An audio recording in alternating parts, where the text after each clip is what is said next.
vamos agora discutir o conceito de esforços globais e esforços locais e como esses esforços eles influenciam a medição de espessura, o escopo da medição de espessura e a análise da medição de espessura. Então a gente vai ter que entrar um pouquinho aqui na teoria de estrutura naval, um pouquinho para vocês, tá? Vamos dar início então aos conceitos. Existe o conceito de hierarquia estrutural, hierarquia das estruturas do navio, que são 3. E dentro da hierarquia existem 2 grupos de esforços, de tensões, de cargas, que são os esforços globais e os esforços locais. Os globais, as tensões globais, também chamadas tensões primárias, elas estão associadas à resistência longitudinal do navio, da embarcação. E os esforços locais estão associados não só à resistência longitudinal, mas também à resistência transversal. Alguns autores fazem esse agrupamento de resistência longitudinal e transversal dentro de esforços locais. Então, aproveitei esse conceito para que a gente possa ter uma gama maior de estruturas para que a gente possa montar o nosso raciocínio, que a gente vai detalhar um pouquinho mais adiante. Então, os 3 níveis hierárquicos estão distribuídos em esforços globais e esforços locais. Quais são os esforços globais? São as estruturas chamadas estruturas primárias. E os esforços locais estão compreendidos de estruturas secundárias e estruturas terciárias. Então, apenas para a nossa compreensão, existe uma hierarquia entre essas estruturas, que elas seguem mais ou menos uma sequência, tá? Então, os esforços terciários são transmitidos para as estruturas secundárias e essas estruturas secundárias, elas transmitem para as estruturas primárias ao longo da viga navio. Então, a gente tem que associar o seguinte, essas estruturas primárias à teoria da viga navio, que são os esforços globais. O que é isso?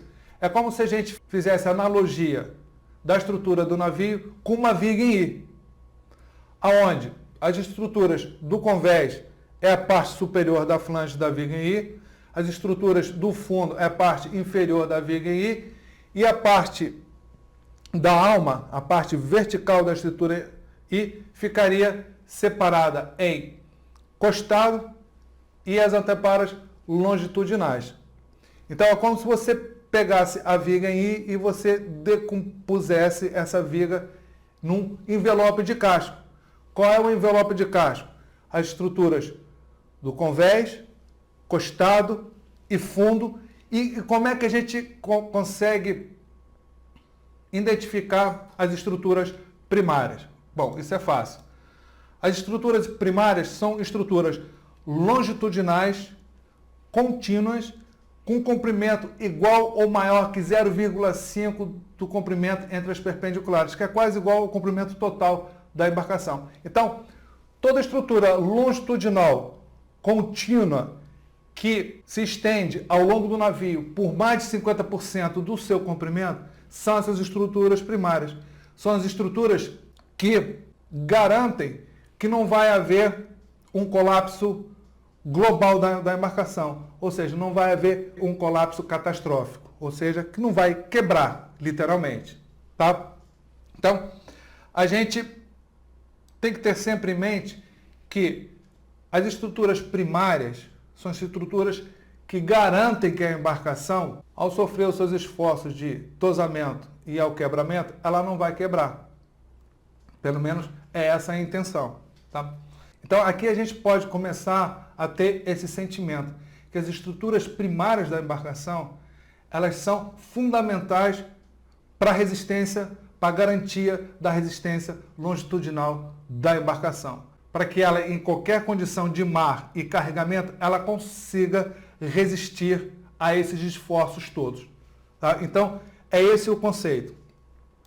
Vamos ver alguns exemplos de estruturas primárias, que é toda a parte do convés e seus reforços longitudinais, que é toda a parte do fundo mais os reforços longitudinais, que é a parte do costado, mais seus reforços longitudinais, e a anteparo longitudinal, mais reforços longitudinais, desde que esses painéis de chapas mais reforços se estendem por mais de 50% do comprimento da embarcação, do navio ou de uma unidade marítima em questão, como um FPSO.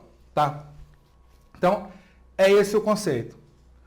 Vamos para as estruturas secundárias.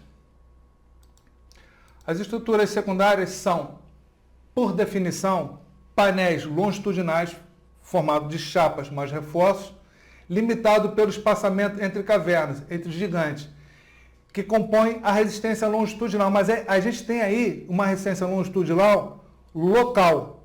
Por quê?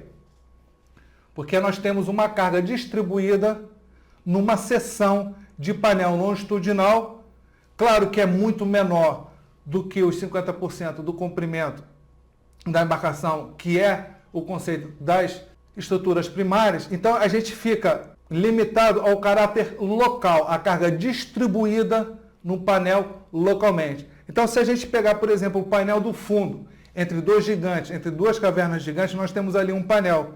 Apesar de que esse painel faz parte também de uma estrutura primária, ele também tem uma resistência local da carga distribuída ali. Qual é a carga distribuída que nós temos ali? Vamos supor que seja um petroleiro sem o duplo fundo, ou seja, direto na chapa do fundo, tá? Então, nós temos de um lado toda a distribuição de força hidrostática devido à pressão hidrostática, no qual a parte do casco está imersa no líquido, na água, então vai criar aquela pressão hidrostática que ela não é localizada, mas ela é distribuída.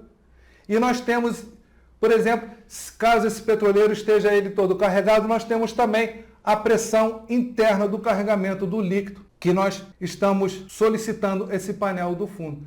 Então, nós temos uma resistência local ali da carga e da pressão hidrostática, mas nós temos também, quando você unir os vários painéis ao longo da seção transversal da embarcação, e esse somatório desses painéis locais secundários irão compor as estruturas primárias. Como nós já vimos, só relembrando, primário está relacionado ao envelope de casco, fundo, costado, convés e anteparas longitudinais.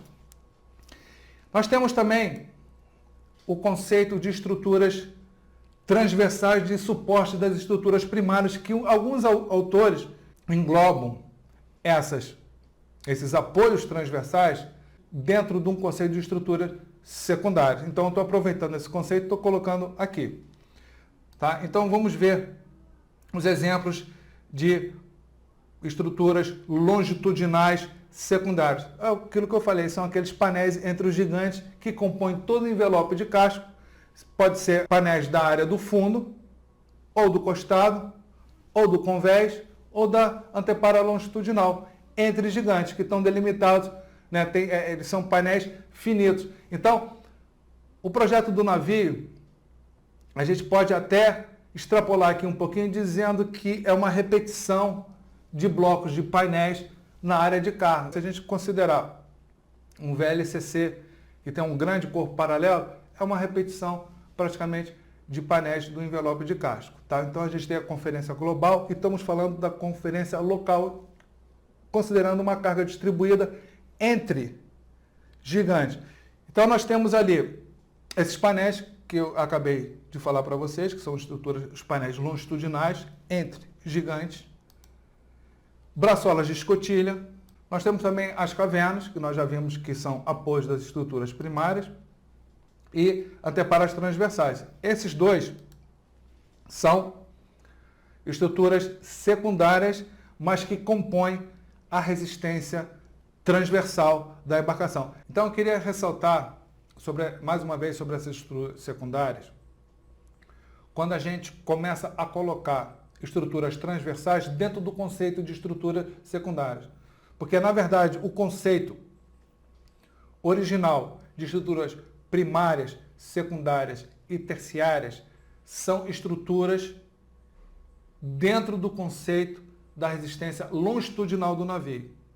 Mas como essas estruturas transversais são responsáveis pela forma do casco da embarcação e pelo apoio das estruturas primárias, então alguns autores incorporam essas estruturas transversais que compõem a resistência transversal da embarcação dentro de estruturas secundárias no conceito de resistência longitudinal. Na verdade, tudo é uma coisa só, tudo faz parte da continuidade estrutural, tudo faz parte da integridade estrutural da embarcação como um todo. É muito difícil a gente ficar separando aqui dessa forma, mas vamos lá na nossa tentativa, porque o objetivo final é a gente fazer um paralelo do nível hierárquico das estruturas da embarcação com o grau de severidade que cada estrutura tem na composição da resistência longitudinal da embarcação.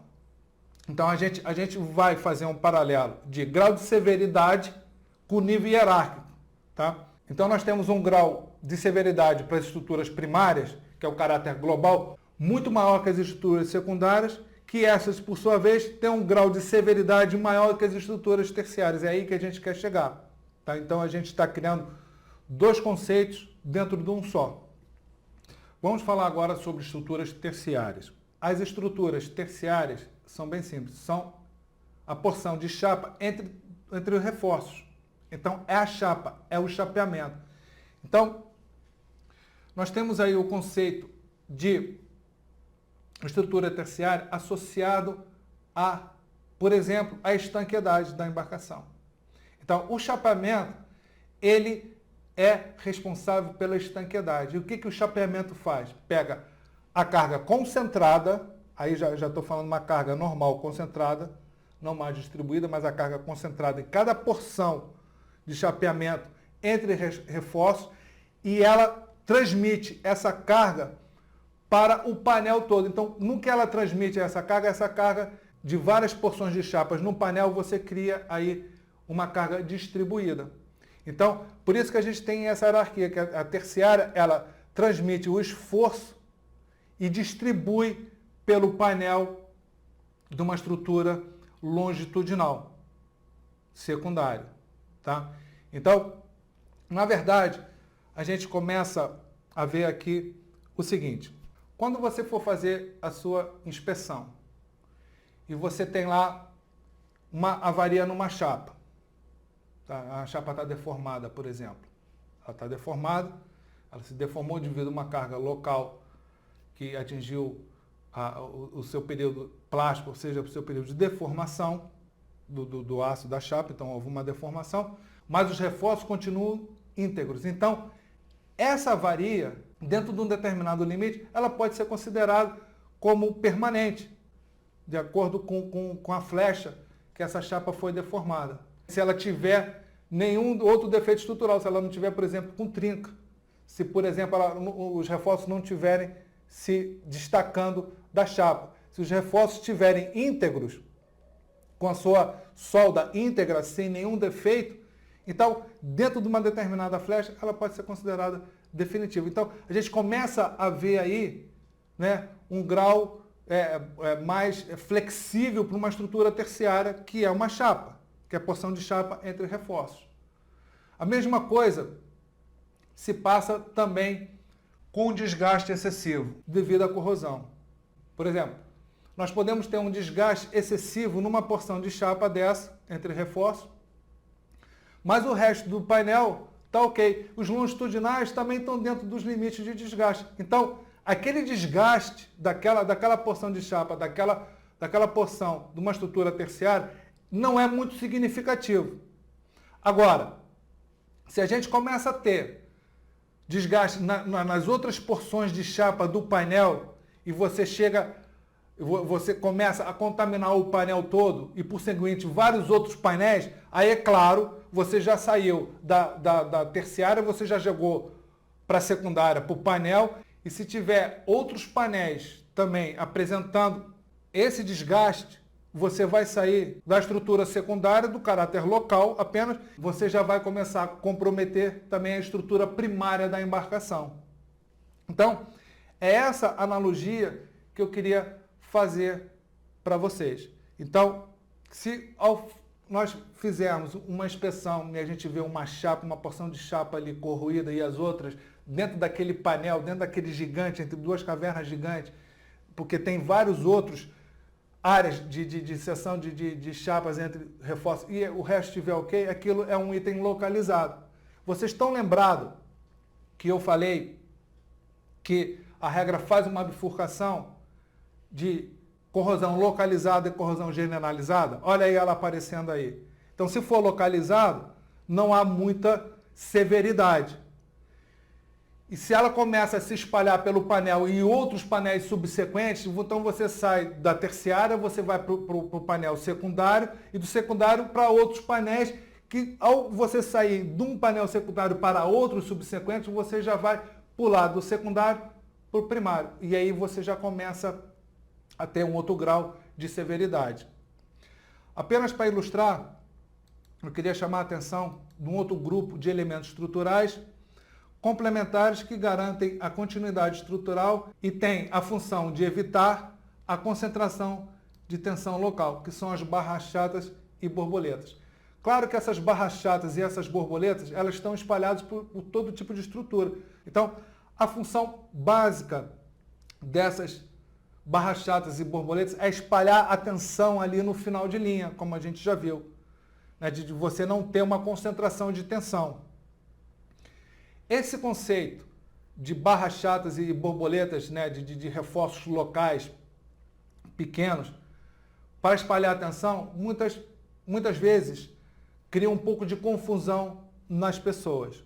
Porque, por exemplo, quando você começa a ter um aparecimento de trincas numa determinada área, as pessoas acham que é só colocar reforços e borboletas lá, que essas trincas, depois que fizer o reparo, essas trincas não vão voltar a aparecer. Mas o efeito pode ser contrário, porque você pode enrijecer demais ali aquela região, você pode criar um ponto duro ali naquela região, você pode criar uma concentração de tensão maior naquela região, não só pela rigidez, pelo aumento de número de reforços locais que você colocou, como também aumento dos ETAs, e nós já vimos isso lá naquele critério de Pitt, como a gente já viu anteriormente. Então nós vamos ver também, mais à frente, como que esse finalzinho de linha, que são compostos por essas barras chatas e pelas essas borboletas, eles podem espalhar a tensão. E se forem mal projetados, vocês vão ver que eles vão apresentar algum tipo de defeito estrutural, o mais comum seja trinca no finalzinho do nariz dela.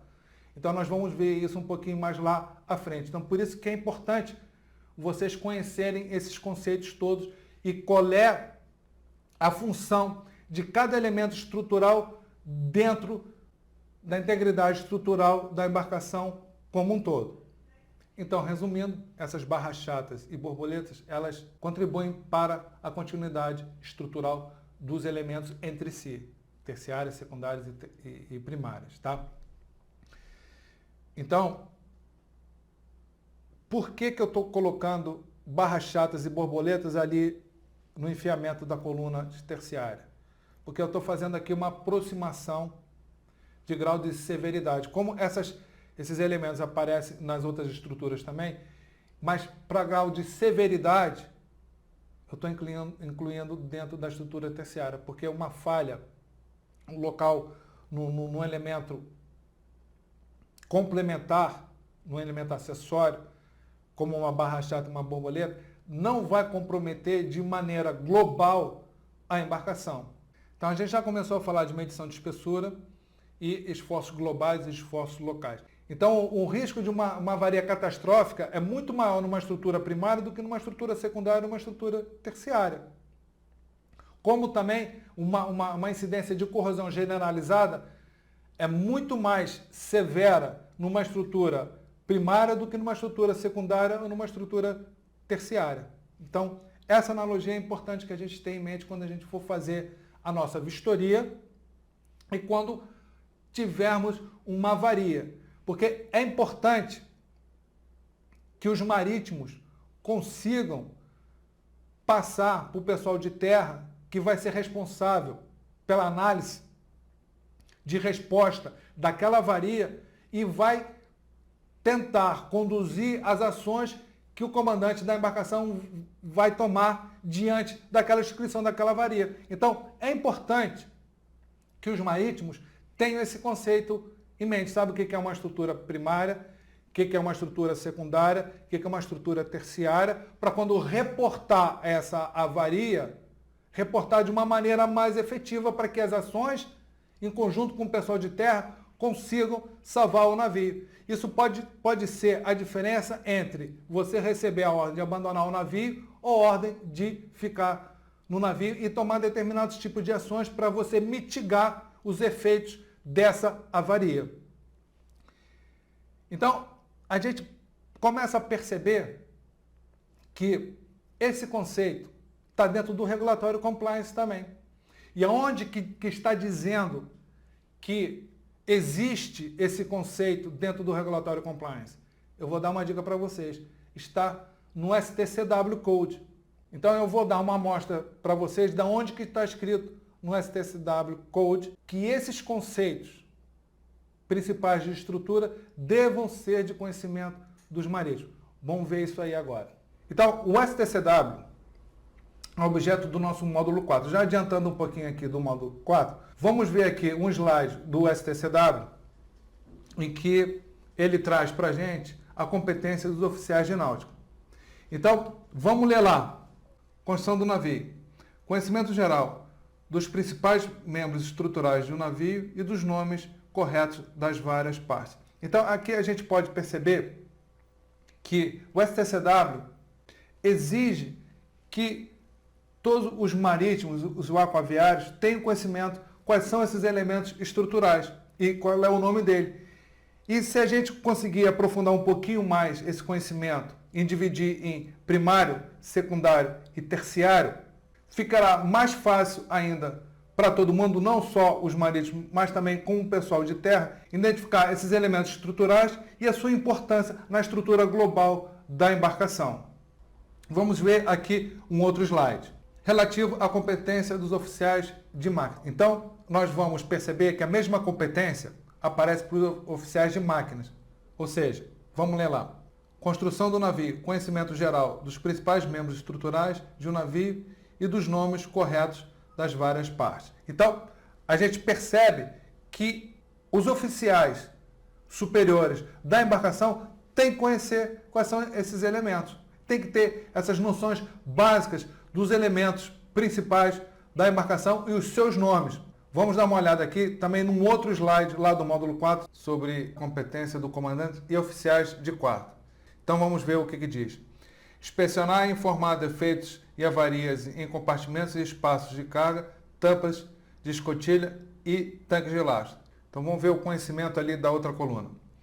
Conhecimento e habilidade para explicar onde procurar por danos e defeitos mais comumente encontrados devido a operações de carregamento e descarregamento. Ok. Corrosão. Corrosão é o que a gente está vendo aqui.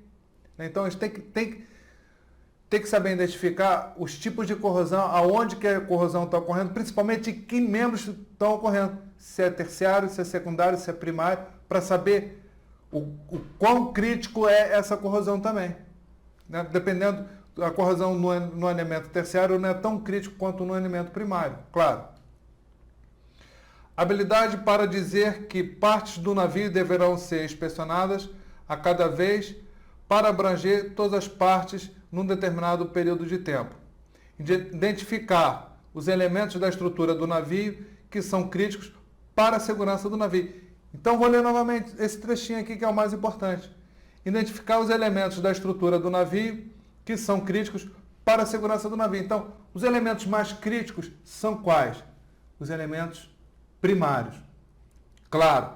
Então, por exemplo, vamos supor que tem uma avaria em alto mar, né? Houve um abarroamento, houve uma colisão, ou houve um encalhe. Então, os oficiais de bordo têm que identificar quais são os elementos que foram afetados. Eles também têm que dar o primeiro embate, eles têm que saber exatamente que se houver uma grande avaria nos elementos primários, a segurança do navio pode estar afetada.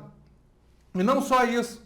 No caso de uma avaria grossa, uma avaria major de grandes proporções, eles têm que saber informar exatamente quais são os membros que foram avaliados, para o pessoal de terra saber fazer a análise e essa informação, essa primeira informação de quais elementos que foram afetados é que vão determinar se vai haver o abandono da embarcação ou se vai haver todo aquele task force para restabelecer a estanqueidade da embarcação e a sua estabilidade mínima para que a embarcação possa ser salva.